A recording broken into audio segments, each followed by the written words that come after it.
بسم اللہ الرحمن الرحیم۔ سورہ مومنون حسب معمول اس کا مختصر لفظی ترجمہ مختصر گرامر کے ساتھ، پھر انشاءاللہ ہم اس کی تفسیر کی طرف چلیں گے۔ اعوذ باللہ من الشیطان الرجیم، بسم اللہ الرحمن الرحیم۔ قد افلح المؤمنون، تحقیق فلاح پا گئے، کامیاب ہو گئے۔ افلاح کامیاب ہونا، المؤمنون ایمان لانے والے لوگ، الذین وہ لوگ، ہم فی صلاتہم جو اپنی نماز میں، خاشعون خشوع پیدا کرتے ہیں، خشوع کرنے والے ہیں۔ خشوع کا مطلب ہوتا ہے ظاہری اور باطنی طور پر جھکنے والے۔ خاشع کا معنی جھکنا ہوتا ہے۔ ظاہری طور پر کا مطلب یہ ہے کہ یہ لوگ نماز پڑھتے ہیں ظاہری آداب کا خیال کر کے، اور باطنی طور پہ جھکنا یہ ہے کہ دل سے بھی نماز کے دوران اللہ کی طرف متوجہ رہتے ہیں۔ والذین هم عن اللغو معرضون، یہ وہ لوگ ہیں جو لغو سے، بیکار باتوں سے، غیر مفید کاموں سے اعراض کرنے والے ہیں۔ لغو کا مطلب وہ تمام کام جس کا نہ دنیا میں کوئی فائدہ ہو نہ آخرت میں کوئی فائدہ ہو۔ والذین هم، یہ وہ لوگ ہیں جو کہ للزکاۃ، زکوٰۃ کے لیے، فاعلون فعل کرنے والے ہیں۔ اس کا کیا مطلب ہے؟ اس کی دو تفسیریں کی گئی ہیں۔ ایک تو یہ کہ یہاں زکوٰۃ سے عام زکوٰۃ مراد ہے، تو ترجمہ اس کے لحاظ سے پھر الگ ہوگا۔ تو فاعلون کا مطلب فاعلون لاداء الزکاۃ، عمل کرتے ہیں زکوٰۃ کی ادائیگی کے لیے، یعنی ادائے زکوٰۃ کا لفظ یہاں محذوف ہے۔ اور بعض نے کہا کہ فاعلون کا معنی ہی یہاں ادا کرنا ہے، یعنی للزکاۃ فاعلون، یہ زکوٰۃ کے لیے ادائیگی کرنے والے ہیں۔ تو فاعلون کا معنی ادائیگی، اور عرب کے اشعار میں اس کی ہمیں مثال ملتی ہے کہ زکوٰۃ کے لیے فعل کا لفظ استعمال کیا، یعنی فعل زکوٰۃ کا مطلب زکوٰۃ ادا کرنا۔ تو یہ بھی ایک عرب میں اس طرح سے بھی زکوٰۃ کی ادائیگی کا لفظ استعمال ہوتا تھا فعل کے ساتھ۔ اور دوسرا مفہوم اس آیت کا یہ ہے کہ یہاں زکوٰۃ سے زکوٰۃ مراد نہیں ہے، بلکہ تزکیہ نفس مراد ہے، دل کو پاک کرنا اور اپنے اعمال کو پاک کرنا۔ تو پھر ترجمہ ہوگا یہ لوگ اعمال کی پاکی کے لیے، دل کی پاکی کے لیے، فاعلون فعل کرتے ہیں، عمل کرتے ہیں، یعنی ایسا عمل کرتے ہیں جس سے دل اور اعمال پاک ہو جائیں۔ تفسیر میں ڈیٹیل آئے گی انشاءاللہ۔ والذین هم لفروجہم، یہ وہ لوگ ہیں جو اپنی فروج، فرج شرمگاہ کو کہتے ہیں، فروج اس کی جمع، اپنی شرمگاہوں کی، حافظون حفاظت کرتے ہیں، الا علی ازواجہم سوائے اپنی بیویوں کے۔ ازواج زوج کی جمع، زوج کا اطلاق شوہر پر بھی ہوتا ہے اور عورت پہ بھی ہوتا ہے، تو عورت کے لیے شوہر مراد ہے، شوہر کے لیے بیوی مراد ہے۔ سوائے اپنی بیویوں کے، او ما ملکت ایمانہم، یا ان باندیوں کے جن کے ان کے دائیں ہاتھ مالک ہیں، یعنی مالک ہیں جو باندیوں کے سوائے اپنی بیویوں کے اور اپنی باندیوں کے۔ فإنہم، پس ایسے لوگ، غیر ملومین، یہ قابل ملامت نہیں ہے۔ لا ما یلوم، ملامتن کا معنی ملامت کرنا، اور اصل میں تھا لوام یلوم، نصر ینصر کی طرح پڑھا جاتا ہے لا ما یلوم، اور ملوم اصل میں ملووم تھا، مفعول کی طرح جس کو ملامت کی جائے تو پڑھا جاتا ہے ملوم، ملووم کو ملوم، اور جمع آئے گی ملوم، ملومون اور ملومین، تو غیر ملومین قابل ملامت نہیں ہے۔ فَمَنِ ابْتَغَىٰ، پس جو تلاش کرے گا، وَرَاءَ ذَلِكَ، اس کے علاوہ کوئی راستہ، یعنی بیوی اور باندی کے علاوہ کوئی راستہ، فَأُولَئِكَ، تو یہ لوگ ہیں، هُمُ الْعَادُونَ، عادون، عدا یعدو کا معنی حد سے تجاوز کرنا، عادون اصل میں تھا عادی وونا، پھر عادی یونا، اور پھر عادون پڑھا جاتا ہے۔ بس یہ وہ لوگ ہیں جو حد سے تجاوز کرنے والے لوگ ہیں۔ والذین ہم، اور یہ وہ لوگ ہیں، ہم جو کہ لاماناتہم اپنی امانتوں کے لیے، وعہدہم اور اپنے عہد کے لیے، راعون رعایت کرنے والے ہیں۔ راعون اصل میں تھا راعیون، رعایت کرنا۔ تو یہ لوگ اپنے معاہدے اور اپنی امانتوں کی حفاظت کرتے ہیں۔ اپنی امانتوں سے مراد وہ امانتیں جو لوگوں نے ان کے پاس رکھوائی ہیں، یا جن میں لوگ ان کے پر ٹرسٹ کرتے ہیں، اعتماد کرتے ہیں جن باتوں میں۔ الذین اولئک والذین هم علی صلواتہم، اور یہ وہ لوگ ہیں جو اپنی نمازوں کے لیے، پہلے تھا صلات اب ہے صلوات، صلات کی جمع صلوات، اپنی نمازوں کے لیے، یحافظون حفاظت کرنے والے ہیں۔ اولئک هم الوارثون، یہی لوگ ہیں وارث۔ وارث کا کیا معنی ہوتا ہے؟ کہ حقیقی ملکیت، ایسی ملکیت جو آپ جس کے لازمی مالک بنو گے، جیسے باپ کی میراث اولاد کے پاس جاتی ہے نا تو وارث کہتے ہیں. کیا مطلب؟ یہ ہو ہی نہیں سکتا کہ ابا مرے اور ان کا پیسہ آپ کے پاس نہ آئے. تو اس لیے تاکید کے لیے یعنی مالک کے لفظ کو اللہ نے وارث کے لفظ سے تعبیر کیا کیونکہ وارث کے لفظ میں تاکید زیادہ ہے. اولئک هم الوارثون، یہی لوگ ہیں اصل میں وارث. الذین، یہ لوگ ہیں یرثون الفردوس، جو جنت الفردوس کے وارث بنیں گے. ہم فیہا خالدون، یہ رہیں گے اس جنت الفردوس میں ہمیشہ. وَلَقَدْ خَلَقْنَا الْإِنسَانَ، البتہ تحقیق ہم نے انسان کو پیدا کیا. من سلالتن، سلالہ سے. سلالہ کہتے ہیں اصل میں تسلل یا تسللو کا معنی کھسکنا، کہیں سے نکل جانا آرام سے. تو سلالہ خلاصے کو کہتے ہیں. مختلف چیزوں سے جو چیز لے کے آپ نے اخذ کرتے رہے وہاں سے اور اس سے ایک چیز تیار کر دی تو اسے اس چیز کا خلاصہ کہا جاتا ہے. تو قرآن کے الفاظ ہیں ہم نے انسان کو بنایا من سلالتی من طین، مٹی کے خلاصے سے. مٹی کے خلاصے کا مطلب کیا؟ مٹی تھی اور اس کے مختلف ذرات کو نکالا اللہ تعالیٰ نے، اور نکال کے جو غذا جس کو انسان کی غذا کہتے ہیں نا، پودوں کی شکل میں، گوشت کی شکل میں، تو مٹی سے یہ سب چیزیں تیار ہو کے مختلف شکلوں میں ہوتے ہوتے اس سے پھر نطفہ بنتا ہے. ہم نے انسان کو پیدا کیا من سلالۃ من طین، مٹی کے خلاصے سے، مٹی کے حاصل ہونے والے یوں سمجھیں کہ ایک کمبینیشن سے جو مٹی سے ہم نے حاصل کیا. فخلق ثم جعلناہ نطفۃ، پھر وہ جو غذا ہم نے مٹی سے حاصل کی ہم نے اس کو بنایا نطفۃ، منی کا قطرہ بنا دیا، منی بنا دیا ہم نے اس کو. فی قرار مکین، ایک ایسے ٹھکانے میں، مکین جو مضبوط ٹھکانہ تھا، قرار تھا اس کو، مکین جو جہاں قرار کی جگہ ہوتی ہے، کہتے ہیں نا یہ اس کے مکین ہے، یہ یعنی یہاں اس مکان میں یہ رہتے ہیں. تو مضبوط ٹھکانے سے آپ آسان لفظوں میں اس کی ترجمہ کر سکتے ہیں کہ مضبوط قرار میں ہم نے اس کو ٹھکانہ دیا، یعنی رحم، ماں کے رحم میں ہم نے اس کو ٹھکانہ دیا اس نطفے کو. ثم خلقنا النطفة علقة، پھر ہم نے اس نطفہ کو بنایا علقتاً، جمع ہوا خون. علقہ لٹکا ہوا، جمع ہوا، دونوں معنی میں، یعنی اصل میں تو جمع ہوئے خون کو کہتے ہیں لیکن اس میں تعلیق کا معنی ہے، لٹکا ہوا. فخلقنا العلقة مضغة، پھر ہم نے اس علقہ کو، جمع ہوئے خون کو بنایا مضغہ، بوٹی سے، بوٹی بنا دیا گوشت کی. مضغہ کا لفظ میں پہلے بھی ایکسپلین کر چکا ہوں، مضغ یمضغ، مضغن کا معنی عربی میں ہوتا ہے چبانا. مضغہ عربی میں بوٹی کو کہتے ہیں کیونکہ عام طور پہ وہ چبائی جاتی ہے. فخلقنا المضغة عظاما، پھر ہم نے مضغہ کو یعنی اس بوٹی کو بنایا عظام، ہڈیاں. عظم ہڈی کو کہتے ہیں، عظام اس کی جمع آتی ہے، یعنی اس بوٹی کا سے مراد پوری بوٹی کو نہیں، یعنی اس بوٹی میں کچھ حصے کو ہم نے بنا دیا ہڈیاں. فَكَسَوْنَا الْعِظَامَ لَحْمًا، پھر ہم نے پہنا دیا ہڈیوں کو گوشت. ثُمَّ أَنشَأْنَاهُ، پھر ہم نے پیدا کیا اس پوری مخلوق کو جو تیار ہوئی ہے نا، کیسے پیدا کیا؟ خلقاً آخر، ایک دوسری تخلیق میں، بالکل ایک الگ چیز بنا دیا، یعنی اس میں روح ڈال دی، بالکل ایک الگ چیز ہم نے اس کو بنا دیا. فتبارک اللہ، پس اللہ برکت والی ذات ہے، احسن الخالقین، جو تمام پیدا کرنے والوں میں سب سے بہترین ہے. ثم، پھر اس کے بعد، انکم، اے لوگو تم، بعد ذالک، اس سارے پروسیس کے بعد، لمیتون، لام تاکید کے لیے، میتون، مرنے والے ہو، پھر دوبارہ تم مرو گے سب کے سب. ثم انکم، پھر بے شک تم سب لوگ، یوم القیامت، قیامت کے دن، تبعثون، دوبارہ اٹھائے جاؤ گے. وَلَقَدْ خَلَقْنَا فَوْقَكُمْ، اور تحقیق بنایا ہم نے تمہارے اوپر، 7 طرائق، 7 راستے. طریقہ راستے کو کہتے ہیں، طرائق اس کی جمع آتی ہے، یعنی اس مراد 7 آسمان ہیں جن میں راستے ہیں فرشتوں کے آنے جانے کے. وَمَا كُنَّا عَنِ الْخَلْقِ، اور نہیں تھے ہم مخلوق سے غافلین، غافل، یہ سب کام کرتے ہوئے ہم مخلوق سے غافل نہیں ہیں. وَأَنزَلْنَا مِنَ السَّمَاءِ مَاءً، اور ہم نے اتارا آسمان سے پانی، بِقَدَرٍ، ایک خاص اندازے سے.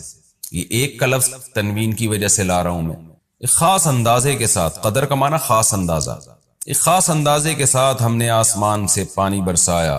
فَأَسْكَنَّاهُ، پھر ہم نے اس کو ٹھکانہ دے دیا. اسکننا اکرمنا کی طرح ہے، سکونت سے ہے نا، تو ہم نے پھر اس کو ٹھکانہ دے دیا، فی الارض، زمین میں. وَإِنَّا، اور بے شک ہم، عَلَى ذَهَابٍ، لے جانے پر، بھی اس پانی کے، لقادرون، قدرت رکھتے ہیں، یعنی ہم اس پانی کو فنا کرنے کی قدرت بھی رکھتے ہیں. فَأَنشَأْنَا لَكُمْ پھر پیدا کیا ہم نے تمہارے لیے بھی اس پانی سے جناتن باغات من نخیل کھجور کے وَأَعْنَابٍ اور عنب کی جمع اعناب انگوروں کے لَكُمْ فِيهَا فَوَاكِهُ تمہارے لیے ان باغات میں فواکہ بہت سارے پھل ہیں فاکہتن کی جمع فواکہ کثیرتن بہت سارے وَمِنْهَا تَأْكُلُونَ اور انہی یعنی جو نباتات ہیں ان میں سے تم کھاتے بھی ہو، یعنی بہت سارے پھل بھی ہیں جو یہ باغات پیدا کرتے ہیں، درخت پیدا کرتے ہیں، اور خود ایسی نباتات بھی ہیں جن نباتات ہی کو تم کھاتے ہو۔ وَشَجَرَةً اور ایک درخت ہے تخرج جو نکلتا ہے من طور سینا طور سینا سے، طور سینا کہتے ہیں کوہ طور کو، اور سینا اس جگہ کو کہتے ہیں، سین بھی کہا گیا ہے سینا بھی کہا گیا ہے، وہ جگہ جہاں پر کوہ طور پایا جاتا ہے، تو کوہ طور اور اس جگہ کو ملا کے پورا نام اس کا طور سینا، طور اور اس کے آس پاس کی جگہ۔ اور ایک درخت ہے جو نکلتا ہے طور سینا، سینا نہیں سینا، طور سینا سے تنبت بالدہن جو پیدا کرتا ہے تیل کو، دہن عربی میں تیل کو کہتے ہیں، ادہان کا معنی ہوتا ہے تیل لگانا یا تیل استعمال کرنا، نبت ینبتو کا معنی نباتات کا پیدا کرنا، تنبتو بالدہن اگنا، انبت ینبتو کا معنی پیدا کرنا نا نباتات کا اگانا، اور نبت ینبتو کا معنی نباتات کا اگنا، تو تنبتو بالدہن یہ درخت اگتا ہے تیل کے ساتھ، وصبغ اور سالن کے ساتھ، للآکلین کھانے والوں کے لیے، یعنی مراد زیتون کا تیل ہے کہ ایک درخت ہے جو طور سینا سے میں اگتا ہے اور تیل کے ساتھ اگتا ہے، تیل کو پیدا کرتا ہے زیتون کا تیل، یعنی وصبغ للآکلین اور تیل کے ساتھ ساتھ یہ پیدا کرتا ہے سالن آکلین کھانے والوں کے لیے، مراد اس سے وہ تیل ہی ہے۔ صبغ اصل میں کہتے ہیں عربی میں وہ چیز جو روٹی کے ساتھ کھائی جاتی ہے، جس کو ہم اردو میں سالن کہتے ہیں، روٹی کے ساتھ جو بھی چیز کھاتے ہیں نا اردو میں سالن کہتے ہیں، تو عربی میں اس کو صبغ کہتے ہیں، کیونکہ عرب بھی زیتون کے تیل کے ساتھ روٹی لگا کے کھایا کرتے تھے، بطور سالن کے اس کو استعمال کرتے تھے۔ تو صبغ کو سالن کیوں کہتے ہیں؟ اس لیے کہ صبغ کا اصل معنی ہوتا ہے ڈبونا، صبغۃ اللہ ہے نا، اللہ کے رنگ میں ڈبویا ہوا، مصبوغ کہتے ہیں جس کو رنگ میں ڈبو دیا گیا ہو، مصبوغ کلر، تو صبغ رنگ کو بھی کہا جاتا ہے اسی وجہ سے کہ جب کپڑا رنگا جاتا ہے تو اس رنگ میں ڈبویا جاتا ہے اس کو، تو کیونکہ اب روٹی کو بھی سالن میں ڈبویا جاتا ہے تو اس لیے سالن کو بھی عربی میں اسی حوالے سے صبغ کہا جاتا ہے۔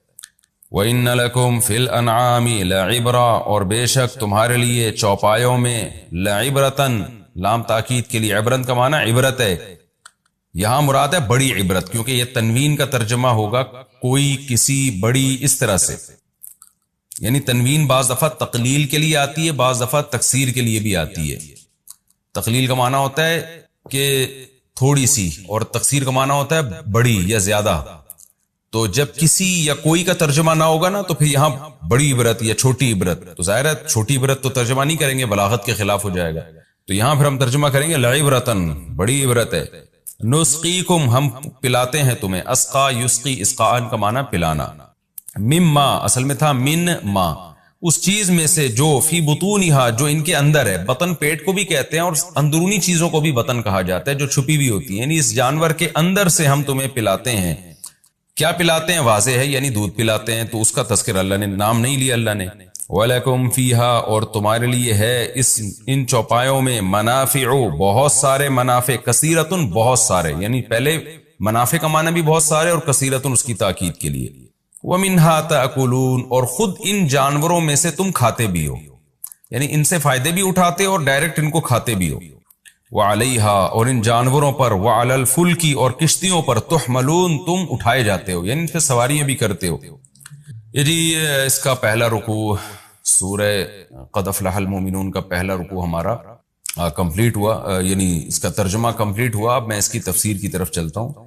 یہ سورت بھی مکہ میں نازل ہونے والی ابتدائی صورتوں میں سے ہے، اور بار بار ایک بات میں تذکرہ کرتا ہوں کہ ابتدائی صورتوں میں انسان کو اس کی پیدائش کا مقصد بتایا گیا، بیسک بنیادی اسلام کے اعمال بتائے گئے، اور بار بار یہ دعویٰ کیا گیا کہ جس خدا نے پہلی دفعہ پیدا کیا ہے وہ دوبارہ پیدا کر سکتا ہے، اور اللہ کی قدرت کو بیان کیا گیا، اس کی نعمتوں کو بیان کیا گیا۔ احکام اس میں بہت کم ہیں، قرآن میں عقیدے کی اصلاح کا باب زیادہ ہے اور احکام بہت تھوڑے ہیں، اس سے پتہ چلتا ہے کہ اسلام نے احکام تھوڑے دیے لیکن ان احکام کے لیے موٹیویشن زیادہ کی ہے. آج ہم احکام بہت بیان کرتے ہیں لیکن اس احکام پہ چلنے کے لیے جو موٹیویشن چاہیے وہ ہمیں نہیں ملتی، جس سے کیا ہوتا ہے کہ تھوڑے سے احکام پر بھی ہم سے عمل نہیں ہو رہا ہوتا. تو پہلے اب انسان اپنا عقیدہ درست کرے، نظریہ درست کرے، اس کے بعد پھر وہ اعمال پر تیزی کے ساتھ دوڑے گا.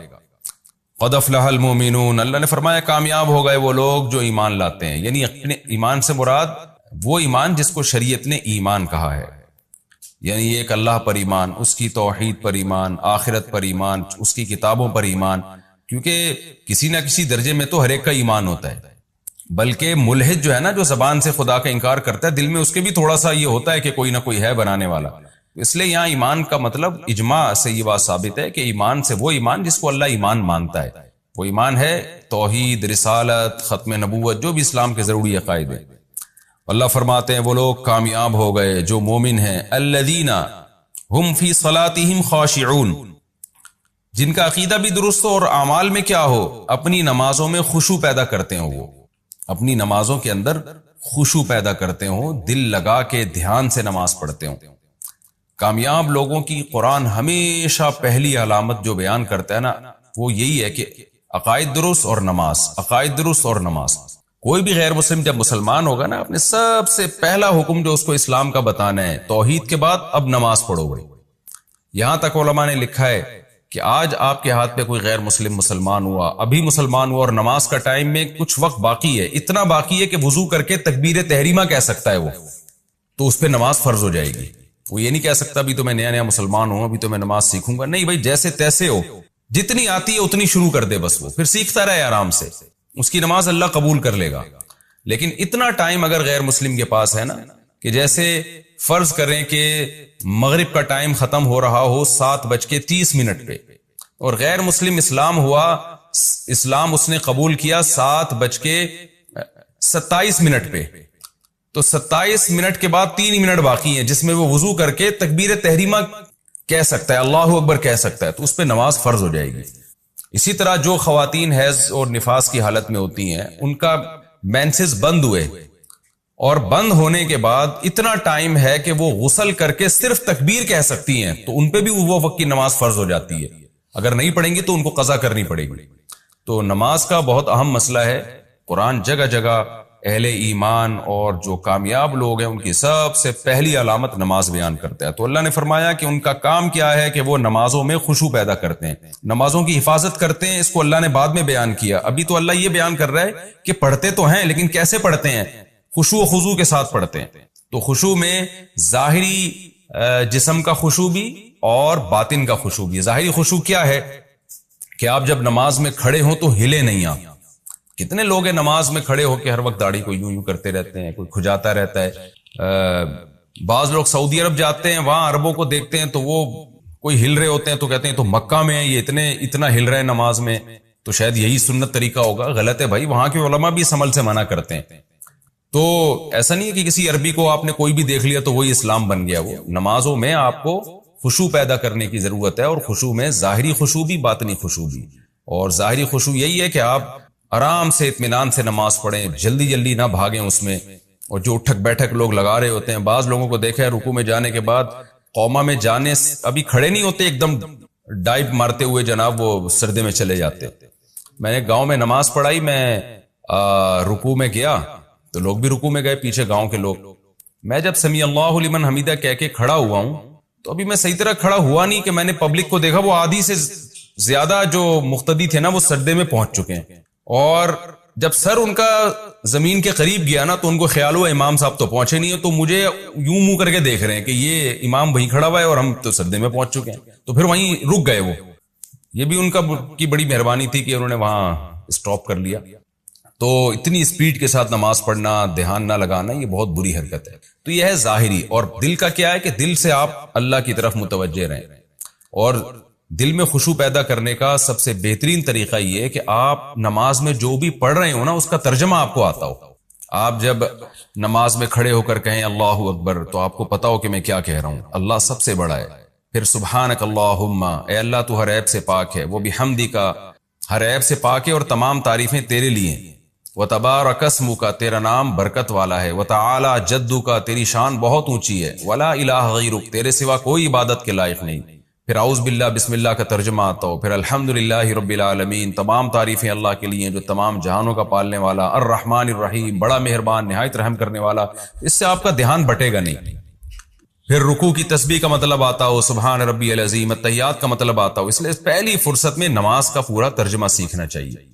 اور میں سمجھتا ہوں جو لوگ شروع سے میرے یہ تفسیر کے لیکچر سن رہے ہیں، اللہ سے مجھے پوری امید ہے ان کو پورا نماز کا ترجمہ آ گیا ہوگا۔ التحیات للہ والصلوات والطیبات میں عام طور پہ لوگ کہتے ہیں اس کا کیا ترجمہ ہے، تو التحیات کا مطلب عبادتیں، یہ ذہن میں رکھیں۔ التحیات کیا اس کا ترجمہ عبادتوں سے کیوں کیا، یہ پھر کسی اور وقت میں انشاءاللہ میں ایکسپلین کروں گا اس کو۔ التحیات للہ قولی عبادتیں، التحیہ کا مطلب قولی، یعنی زبان سے جو ہم حمد و ثنا کرتے ہیں وہ بھی اللہ کے لیے۔ والصلوات اسی طرح جو بدنی عبادتیں ہیں، نماز پڑھنا، حج کرنا، وہ بھی اللہ کے لیے۔ والطیبات اور مالی عبادتیں یعنی صدقہ خیرات، وہ بھی اللہ کے لیے۔ تو یہ لفظ یاد کر لیں، التحیات للہ والصلوات والطیبات۔ السلام علیکہ ایھا النبی، آگے پھر وہ آسان ترجمہ ہے اس کا۔ تو تفسیر کے لیکچر جو لوگ غور سے سن رہے ہیں تو مجھے امید ہے انشاءاللہ تراویح میں بھی ان کو بہت حد تک قرآن سمجھ میں آنا شروع ہو جائے گا، تراویح کی نماز میں بھی ان کا دل لگے گا، تہجد کی نماز میں بھی۔ تو اس کا بھی بڑا دخل ہے کہ آپ کو نماز کا مفہوم اگر آتا ہو۔ تو جن لوگوں کا نماز کا مفہوم نہیں آتا وہ یاد کریں، نماز ترجمے سے سیکھیں۔ اور جب تک ترجمہ نہیں آتا تو یہ تصور کر کے کھڑے ہوا کریں بھئی ہم اللہ کے سامنے عبادت کے لیے کھڑے ہوئے، تو اپنا دھیان وہاں لگائیں۔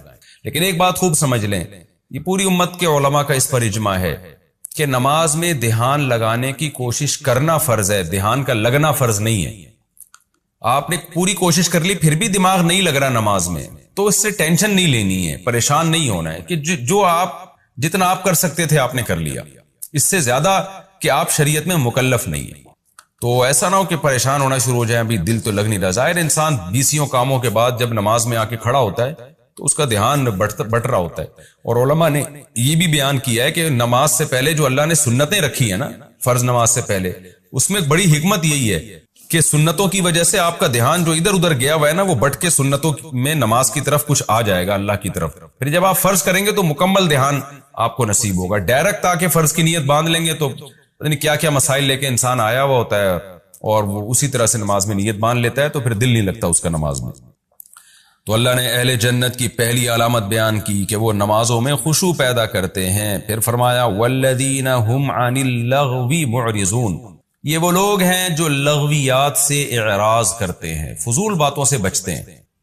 لغو کسے کہتے ہیں؟ لغو کا اصل ترجمہ ہے غیر مفید، وہ چیز جس کا کوئی فائدہ ہی نہیں ہے۔ اب نقصان ہے یا نہیں؟ تو کچھ چیزیں ایسی ہیں جو فائدہ تو نہیں ہوتا لیکن نقصان بھی نہیں ہوتا، تو وہ بھی لغویات میں داخل ہیں۔ کچھ چیزیں ایسی ہوتی ہیں جن کا فائدہ نہیں ہوتا لیکن نقصان بھی ہوتا ہے، وہ بھی لغویات میں داخل ہے۔ پھر کچھ چیزیں ایسی ہوتی ہیں جن کا فائدہ نہیں ہوتا لیکن نقصان ہوتا ہے، مگر ہوتا دنیاوی ہے، آخرت والا نقصان نہیں ہوتا، تو وہ بھی لغویات میں داخل ہے۔ اور کچھ چیزیں ایسی ہوتی ہیں کہ جو فائدے مند تو نہیں ہوتی لیکن ان کا نقصان آخرت میں ہوتا ہے، دنیا میں نہیں ہوتا، یہ بھی لغویات میں داخل ہے۔ اور کچھ چیزیں ایسی ہوتی ہیں جو فائدے مند تو نہیں ہوتی لیکن ان کا نقصان بھی ہوتا ہے، اور دنیا کا بھی نقصان اور آخرت کا بھی نقصان۔ تو اس لیے لغویات میں 4 چیزیں داخل ہیں، خوب سمجھ لیں۔ لغویات کی ڈیفینیشن کیا؟ فائدہ نہ ہو اس کا، یہ تو اس کی ڈیفینیشن ہے۔ پھر اس کے 4 درجات ہیں۔ نمبر 1، فائدہ تو نہیں ہے لیکن نقصان بھی نہیں ہے، تو یہ پہلی قسم ہے۔ دوسری قسم، فائدہ تو نہیں ہے لیکن دنیا کا نقصان ہے۔ تیسری قسم، فائدہ تو نہیں ہے لیکن آخرت کا نقصان ہے۔ چوتھی قسم، فائدہ تو نہیں ہے لیکن دنیا کا بھی نقصان ہے، آخرت کا بھی نقصان ہے۔ اب میں ان کی تھوڑی سی مثال سے بات سمجھا دیتا ہوں۔ پہلی قسم جس کا میں صرف فائدہ نہیں ہے لیکن نقصان بھی کوئی نہیں ہے، آپ بیٹھے ہوئے ہیں، لڈو کھیل رہے ہیں بیٹھ کے، آپ نا دوستوں کے ساتھ تاش کھیل رہے ہیں بیٹھ کے دوستوں کے ساتھ، جس میں جوا نہیں ہے، اس کا آپ کو کوئی فائدہ نہیں ہو رہا، کچھ بھی فائدہ نہیں ہو رہا، ٹائم ویسٹ ہو رہا ہے۔ لوگ کہہ سکتے ہیں نا بھی اس سے تو ہمیں ذہنی تفریح ملتی ہے، تو ذہنی تفریح ان کھیلوں سے نہیں ملتی، بھاگنے دوڑنے سے، جب آپ دوڑتے ہیں، چلتے ہیں، بھاگتے ہیں تو ایک ذہنی تفریح ملتی ہے۔ تاش واش یہ ٹائم ویسٹنگ ہے، تو کچھ نہ کچھ ذہنی تفریح تو دنیا کے ہر کام میں ہوتی ہے نا۔ ویسے بھی انسان کلاوازیاں کھا رہا ہو تو ذہنی تفریح تو ہوگی اس میں تھوڑی بہت، تو فائدہ سے مراد یہ ہے کہ کوئی معتد بھی فائدہ ہو۔ اور فائدے کا مطلب یہ ہوتا ہے کہ ایسا یعنی مفید کام جس میں آپ کو کوئی صحت مل رہی ہو یا یہ چیز بعد میں آپ کے ترقی کا ذریعہ بن سکتی ہو. تو تاش کی مثال کیا ہے؟ ٹائم ویسٹنگ، کچھ بھی حاصل نہیں ہو رہا. لیڈو کھیل رہے ہیں بیٹھ کے، یا تو بیگم کے ساتھ کھیل رہے ہو نا، گھر والوں کے ساتھ کھیل رہے ہیں، اس سے بیوی بچوں میں محبت بڑھتی ہے. لوگ بچے سمجھتے ہیں کہ ہمارے ابو کچھ ہمارے ساتھ جو ہے نا لائف کو گزار رہے ہیں، کچھ ہمارے بھی کھیل میں شریک ہو رہے ہیں. تو وہ ایک مصلحت ہے، وہ تو پھر مفید لغو کہلائے گا. پھر وہ لغو کہلائے گا ہی نہیں، بلکہ یہ تو ایک مفید کام ہے، ریلیشن کو مضبوط کر رہے ہیں. لیکن نارملی ایویں دوستوں کے ساتھ بیٹھے ہوئے ہیں جس کا کوئی فائدہ نہیں ہے، تو یہ کام کہلائے گا غیر مفید. لیکن اس میں گناہ بھی نہیں ہے. اگر آپ نماز ضائع نہیں کر رہے، اگر آپ کوئی یعنی شریعت کی کوئی لازم حکم ہے اس کو نہیں توڑ رہے، بیوی بچوں کے حقوق ادا کر رہے ہیں، مخلوق کے حقوق ادا کر رہے ہیں، تو پھر ویسے ہی ٹائم گزارنے کے لیے آپ بیٹھے ہوئے ہیں، تو یہ کام غیر مفید کہلائے گا، لغو کہلائے گا، مگر اس میں گناہ نہیں ہوگا. آپ کو زیادہ سے زیادہ یہ کہا جائے گا ٹائم ویسٹ کر رہا ہے. اور جو اللہ نے اہل جنت کی اعلیٰ درجے کے جنتیوں کی جو علامتیں اللہ نے بیان کی ہیں، وہ علامتیں اس میں نہیں پائی جاتی ہیں. تو اتنی ملامت تو کی جائے گی لیکن گناہ نہیں ہوگا اس میں. تو جیسے کہ بہت سے لوگ ایسے کام کر رہے ہوتے ہیں، کرکٹ کے میچ دیکھ رہے ہیں سارا دن بیٹھ کے، اب وہ کہتے ہیں ہم جو ہے نماز کے ٹائم پہ تو نماز پڑھ لیتے ہیں، لیکن سارا دن بیٹھ کے اپنے ٹائم کو ویسٹ کر رہے ہوتے ہیں. تو اللہ نے ایسے لوگوں کو ایک برے طور پہ بیان کیا ہے کہ لغویات سے جو اہل ایمان لوگ ہیں، جو کامل درجے کے مومنین لوگ ہیں، جو واقعی حقیقی کامیاب ہیں، وہ یہ فضول چیزوں سے اوائڈ کرتے ہیں، اجتناب کرتے ہیں. ہم نے دیکھا ہے تبلیغ میں جو لوگ وقت لگاتے ہیں، 4 مہینے لگا لیے اور زیادہ ٹائم لگا دیا، تو آٹومیٹیکلی ان کو ان لغویات سے نفرت ہو جاتی ہے کہ میں کیوں، وہ پاگل سارا دن ٹی وی میں وہ کرکٹ کھیل رہا ہے بیٹھ کے، اس کے یعنی ٹیلی ویژن اس کے چینل کو دکھا رہا ہے، وہ پاگل ہے، میں تھوڑی پاگل ہوں، مجھے کیا ملے گا اس کا سارا دن بیٹھ کے میچ دیکھتا رہوں میں. ذہنی تفریح کے لیے تو 1 آدھ گھنٹے کا کوئی کلپ دیکھ لینا بھی کافی ہے. تو 1 گھنٹہ تو میں نے زیادہ بول دیا، کوئی 10-15 منٹ کا کوئی پروگرام دیکھ لینا بھی کافی ہے جس میں کوئی گناہ کی چیز نہ ہو. یہ جب اس کو لغو مانا جائے، ورنہ کرکٹ میں تو آج بہت سارے منکرات بھی شامل ہو گئے ہیں. تو والذین هم عن اللغو معرضون، اللہ کہتے ہیں کہ ہمارے جو نیک بندے ہیں، اعلیٰ درجے کے لوگ ہیں، وہ فضول چیزوں سے اوائڈ کرتے ہیں. تو اس کا پہلا درجہ کیا ہوا؟ وہ فضول جس کا کوئی فائدہ نہیں ہے. تو اس کی میں نے آپ کے سامنے 2-3 مثالیں دے دی کہ آپ بیٹھے ہوئے ہیں، دوستوں میں گپ شپ لگا رہے ہیں، کوئی فائدہ نہیں ہے اس گپ شپ کا، ٹائم ویسٹنگ ہے، لیکن لگائے جا رہے ہیں. جیسے گٹر کے ڈھکنوں پہ آپ کو نے دیکھا ہوگا لڑکے بیٹھے ہوئے ہوتے ہیں، اپنے ٹائم ویسٹ کر رہے ہوتے ہیں. تو یہ بھی وہ گناہ ہے جس میں وہ لغو ہے جس میں گناہ تو نہیں ہے، لیکن یہ بے برکتی کا ذریعہ بنتا ہے. زندگی میں اچھے لوگوں کا کام نہیں ہے ان چیزوں میں پڑنا، اور بالآخر یہ چیزیں انسان کو آہستہ آہستہ گناہوں کی طرف بھی لے کے جاتی ہیں. لغو کا دوسرا درجہ یہ ہے کہ فضول کام ہو، کوئی فائدہ نہیں ہے لیکن نقصان ہے، اور وہ نقصان دنیا کا نقصان ہے، آخرت کا نقصان نہیں ہے. مثال کے طور پر آپ بے تحاشا چائے پی رہے ہیں، آپ بے تحاشا سگریٹ پی رہے ہیں. تو سگریٹ ایک اختلافی مسئلہ ہے، ہماری رائے کے مطابق گناہ نہیں ہے، مکروہ ناپسندیدہ ہے. اب یہ بھی ایک لغو کام ہے جس میں آپ کو شاید اس فتوے کی روح سے کہ حرام نہیں ہے، آخرت میں شاید سوال نہ ہو، لیکن دنیا کا آپ بیڑا غرق کر رہے ہو، اپنی صحت کو برباد کر رہے ہو. چائے بلا وجہ کی صبح شام پی کے آپ نے اپنے معدے کی ایسی کی تیسی کر دی ہے. بہت سارے لوگ ہمارے ایسے بھی فضول کام کر رہے ہوتے ہیں جو ہیں بھی فضول. کثرت کی بات کر رہا ہوں چائے کی، نارملی جو یہ چونکہ ڈاکٹروں کا ٹاپک ہے میں اس میں بھی بیچ میں نہیں گھسنا چاہتا، لیکن کثرت سے چائے پینا، سگریٹ کثرت سے پینا، اور اس طرح کے بہت سارے الٹے کام ہم کر رہے ہوتے ہیں جن کا کوئی فائدہ نہیں ہے بلکہ دنیا میں ان کا نقصان ہے، آخرت میں فتوے کی روح سے. تو ٹھیک ہے کہ کوئی گناہ نہیں ہے، اس لحاظ سے کہا جا سکتا ہے کہ اللہ تعالیٰ کو یہ قیامت میں سوال نہیں پوچھیں گے تم نے 2 کے بجائے 6 کپ چائے کیوں پی، یا یہ کام تم نے کیوں کیا. تو آخرت میں تو قرآن کے الفاظ کے ان تجتنبوا کبائر ما تنہون عنہ نکفر عنکم سیئاتکم، بڑے گناہوں سے بچ گئے تو چھوٹی موٹی خطائیں معاف کر دوں گا میں. تو آخرت کے معاملے میں تو اللہ کی رحمت اللہ کے غضب پہ غالب ہے. لیکن ہاں کوئی اتنی سگریٹ پی رہا ہے کہ یقینی طور پر اس کو نقصان ہونا شروع ہو جائے تو پھر آخرت کا بھی نقصان ہوگا. یا کوئی اتنی چائے کافی پینا شروع کر دے کہ ڈاکٹر کہہ رہے ہیں بھائی تیرا بیڑا غرق ہو رہا ہے اور پھر بھی نہیں چھوڑ رہا، تو پھر یہ چونکہ دنیا میں یقینی ضرر ہو رہا ہے نا، تو پھر آخرت میں بھی نقصان ہوگا اس کو. تو بہرحال کچھ کام ایسے ہوتے ہیں جن کا دنیا میں ہمیں نقصان ہوتا ہے. آپ زیادہ پیسے کما سکتے تھے دنیا کے لیے، لیکن آپ ٹائم ویسٹ کر کے نہیں کما رہے، تو آخرت کا اس لحاظ سے نقصان نہیں ہے کہ اللہ آپ سے سوال نہیں کرے گا تو نے اتنا پیسہ کیوں کمایا، اتنا کیوں نہیں کمایا. لیکن دنیا میں نقصان ہوگا، لوگوں کے تانے ملیں گے آپ کو، اور لوگ الٹی باتیں کریں گے آپ کے بارے میں، اور سست کے تانے ملیں گے آپ کو. تو ایسے بہت سارے کام ہیں جن میں ہمیں کرنے سے دنیا کا نقصان ہوتا ہے مگر آخرت کا نہیں ہوتا. آخرت کے نقصان کا مطلب یہ ہے کہ سزا نہیں ملے گی آخرت میں، لیکن یہ والا آخرت میں نقصان ہوتا ہے کہ آپ دنیا کے نقصان سے بچ کے آخرت میں بھی اونچے درجات حاصل کر سکتے تھے. ان درجات سے آپ محروم ہو جائیں گے. بہرحال جیسے ایک آدمی زیادہ پیسہ کما سکتا تھا تو زیادہ صدقات و خیرات کرتا، اب دنیا میں زیادہ پیسہ نہیں کما رہا سستی کی وجہ سے، تو آخرت میں یہ نقصان تو ہوا کہ اس کی ترقی نہیں ہوگی جتنی مالداروں کی ہو رہی تھی. صدقات و خیرات کا ثواب اس کے اعمال میں نہیں ہوگا، یہ نقصان تو ہوگا. لیکن میری مراد نقصان سے یہ کہ اس کو سزا ملے، تو سزا نہیں ملے گی اس کو قیامت کے دن.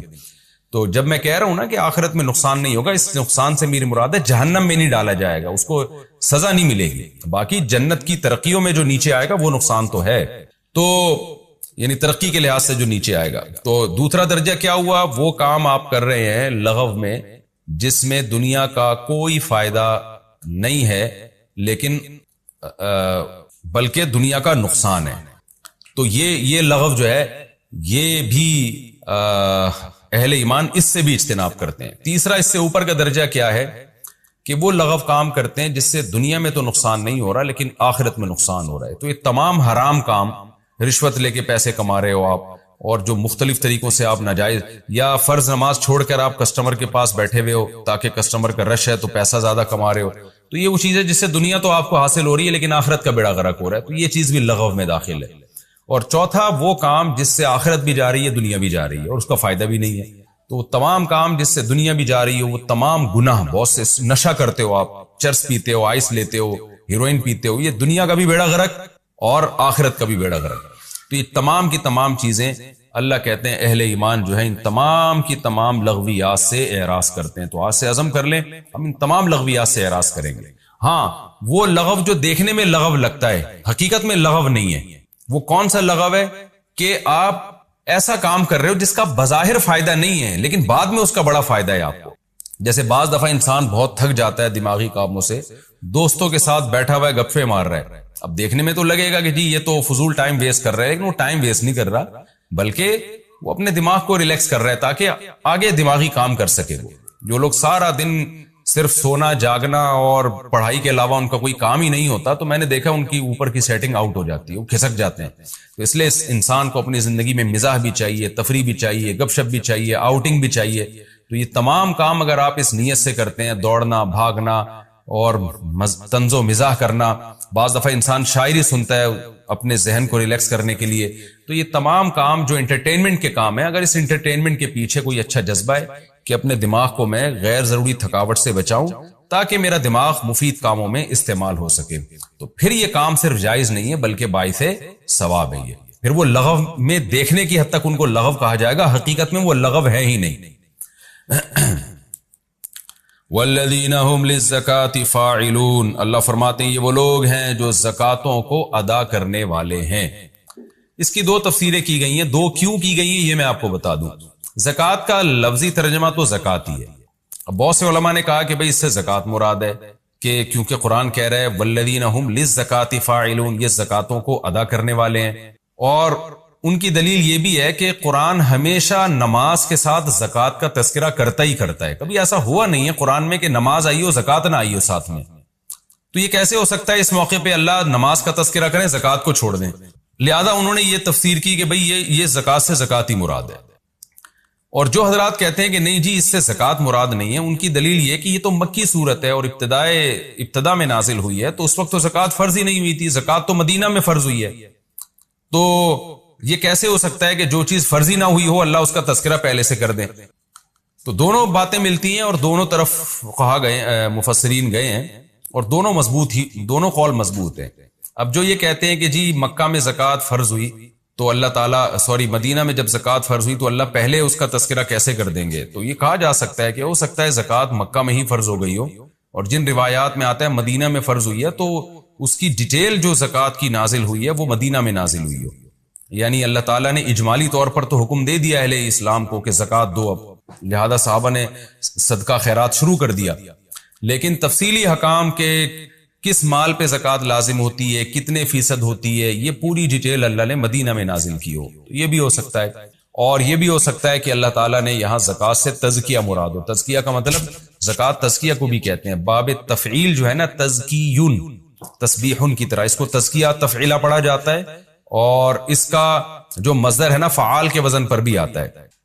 جیسے تأذین اذان دینا, تو اس کے مصدر کو اذان فعال کے وزن پر بھی ہم پڑھتے ہیں, اور بہت ساری اس کی مثالیں ہمیں ملتی ہیں. والذین هم للزکاۃ فاعلون, یہ اپنی زکوٰۃ کو ادا کرتے ہیں. تو زکوٰۃ کے دوسرا مطلب بھی بن سکتا ہے کہ زکوٰۃ سے مراد تزکیہ نفس ہو, یعنی اپنے آپ کو پاک کرتے ہیں ظاہری برائیوں سے بھی اور باطنی برائیوں سے بھی, ہر طرح کی برائیوں سے اپنے آپ کو بچاتے ہیں.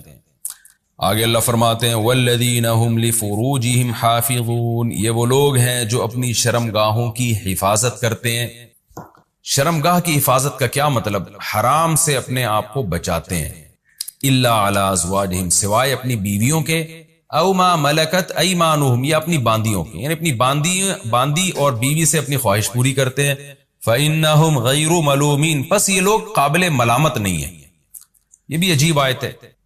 دیکھیں ایک اللہ نے اس آیت میں ہمیں کیا بتایا کہ اہل ایمان اپنی شرمگاہ کی حفاظت کرتے ہیں, اور آپ کے پاس بیوی اور باندی کے علاوہ کوئی آپشن نہیں ہے. علماء نے استدلال کیا ہے کہ اس سے تمام قسم کے حرام کام, اس سے لڑکوں سے بدفعلی بھی حرام ہو گیا, لڑکیوں سے زنا کرنا بغیر نکاح کے وہ بھی حرام, متع بھی اسی سے حرام ہو گیا.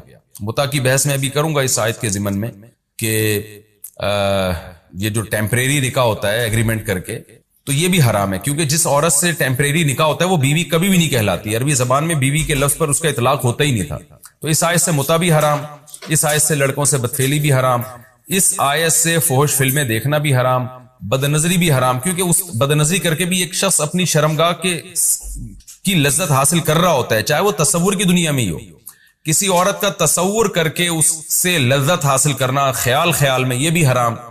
اور استمنا بالید عربی میں جسے کہتے ہیں, جس کو ہینڈ پریکٹس ماسٹربیشن وغیرہ کہتے ہیں, یہ سب بھی حرام ہو گیا اس آیت کی روشنی. اور مزید بےہودگی جو آج کل ہماری سوسائٹی میں چل رہی ہے, انسٹرومنٹ وغیرہ آ رہے ہیں, سیکس کے کیسے آلات آ رہے ہیں جن کو لوگ استعمال کر رہے ہیں, لڑکیاں بھی کر رہی ہیں استعمال, جو بےہودگی پھیل رہی ہے ہماری سوسائٹی میں. وہ خواتین جن کے شوہر سفر میں ہوتے ہیں 2-2 سال تک آتے نہیں ہیں, وہ بھی انسٹرومنٹ وغیرہ استعمال کر کے اپنی جنسی تسکین کا ذریعہ بن رہی ہیں. یا مرد کوئی ایسی چیزیں استعمال کرتے ہیں, یہ تمام کی تمام چیزیں اللہ نے اس آیت میں حرام کر دی. اور 1-2 چیزوں کو حلال کیا بس, فرمایا الا علی ازواجہم, سوائے اپنی بیویاں, او ما ملکت ایمانہم, یا اپنی باندیاں. ان 2 کے علاوہ آپ کے پاس تمام آپشن بند ہیں. اب ایک اشکال ہو سکتا تھا کہ اللہ یہ 2 راستے ہمارے پاس ہیں, تو ہو سکتا ہے کہ اصل میں تو اسلام چاہتا ہو کہ مرد اور عورت اپنی خواہش پوری نہ کریں, لیکن کرنی ہی ہے تو مجبوری میں بیوی رکھ سکتے ہو, باندی رکھ سکتے ہو. خوب سمجھ لیں, باندیوں کا رواج ختم ہو گیا, باندیاں نہیں آ سکتی. تو میں اگلے ایپیسوڈ میں انشاءاللہ اس کی کچھ مزید ڈیٹیل بیان کروں گا.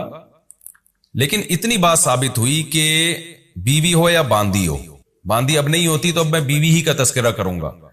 یہ ایک اشکال ہو سکتا تھا کہ شاید اللہ تعالیٰ نے جو بیوی کی اجازت دی ہے یہ گویا نہ چاہتے ہوئے دے دی, یعنی اللہ تعالیٰ چاہتے تو یہی تھے کہ لوگ اپنے آپ کو ہر طرح کی خواہشات سے, یعنی جو سیکس جو ہے نا اس کی خواہش پیدا ہی نہ ہو, یا پیدا ہو رہی ہے تو پوری نہ کریں کسی بھی طریقے سے.